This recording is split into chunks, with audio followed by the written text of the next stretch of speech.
क्या आपको भी टेंशन शुरू हो जाती है ये जान के कि कोई आपके घर आ रहा है?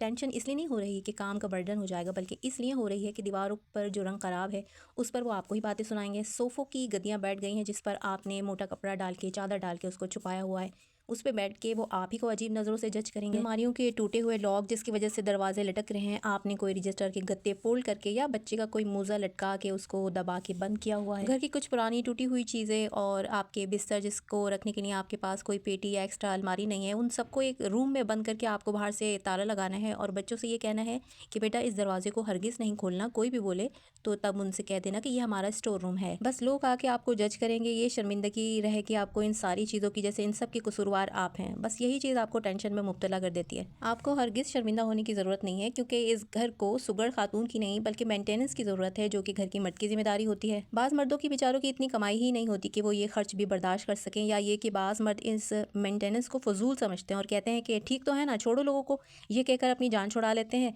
बाज़ अपनी कम आमदनी याद दिलाते हैं बेगम को कि तुम्हें तो पता है ना कि मेरी आमदनी कितनी कम है, और फिर बेगम ये भी देखती हैं कि जब उनके अपने घर वाले आकर कुछ पैसे मांगते हैं तो इन्हीं शौहरों की कमाई में अचानक बरकत आ जाती है। पॉइंट की बात यह है कि टूटे फूटे घर में आने वाले लोग सिर्फ उस खातून को ही जज करके उसको फोहड़ का टाइटल देके चले जाते हैं, उसके रख रखाव पे बातें करते हैं कि उसको घर संभालना नहीं आता। बात यह कि हर चीज़ को तो सवाल है, कितना भी शीशों में संभाल के रख लो, मेंटेनेंस तो हर चीज़ को चाहिए ही चाहिए। जब चीज़ इस्तेमाल होगी तो घिसेगी भी सही। अगर आप ऐसे ही घरों की साबिर और बेबस मलका हैं तो बिल्कुल ना शर्माएं। जो लोग आते हैं और आपको स्कीमें बताते हैं, ऐसे कर लो, आप शर्मिंदा होकर जी करते रहते हैं, उनको बिल्कुल आराम से साफ लहजे में कर दें कि बस अभी ज़रूरतें पूरी हो रही हैं, अल्हम्दुलिल्लाह, किसी से मांगना नहीं पड़ता। और अगर आप जानते हैं कि मर्द की सिर्फ गफलत है तो साफ कह दीजिए कि शौहर को ये सब गैर अहम लगता है, उनसे जाके आप बोलें। आप देखेंगे कैसे चुप हो जाएंगे सामने वाले, क्योंकि मर्दों की आके ज़बान थोड़ी खुलती है। औरत को कमज़ोर समझ के उसे ही शर्मिंदा करते हैं, या बाज़ लोग दिल के अंदर अपना जो बुग़्ज़ संभाल के रखता है वो इस तरीके से निकालते हैं, उसको डिग्रेड करते हैं कि तुम्हारा घर इतना बुरा लग रहा है, तुम्हारा कसूर है। ढंगेपन का जिम्मेदार तो किस हद तक हम औरत को ठहरा सकते हैं, लेकिन इसके लिए भी हम ये मालूम कर लें कि वो औरत बीमार तो नहीं। लेकिन अगर मेंटेनेंस की ज़रूरत है तो जिम्मेदार सिर्फ और सिर्फ मर्द है। अगर आप भी कभी ऐसे घर में जाएं, ऐसे हालात देखें तो शर्मिंदा होती बेचारी औरत को कंफर्टेबल करें। तारीफ नहीं बोल सकते तो सिर्फ अपनी आंखें नीचे रखें और ज़बान को बंद रखें, और उसकी गरीबी को और बेबसी को फुहड़पन का नाम ना दीजिए। मेरी बात दिल को लगे तो वीडियो को लाइक और मेरे चैनल को सब्सक्राइब कर दे जाएं, और ये मेरी वीडियो किसी ऐसी बहन या बेटी को ज़रूर शेयर कर दें जो आपको लगता है कि ऐसे ही किसी घर की साबिर मलका है और किसी के आने पर खुद को कसूरवार समझती है या शर्मिंदा होती है। और आप मुझे कमेंट्स बॉक्स में ज़रूर बताएं कि ऐसे घर को सुगड़ औरत की ज़रूरत है या मर्द की मेंटेनेंस की ज़रूरत है। जज़ाकल्लाह।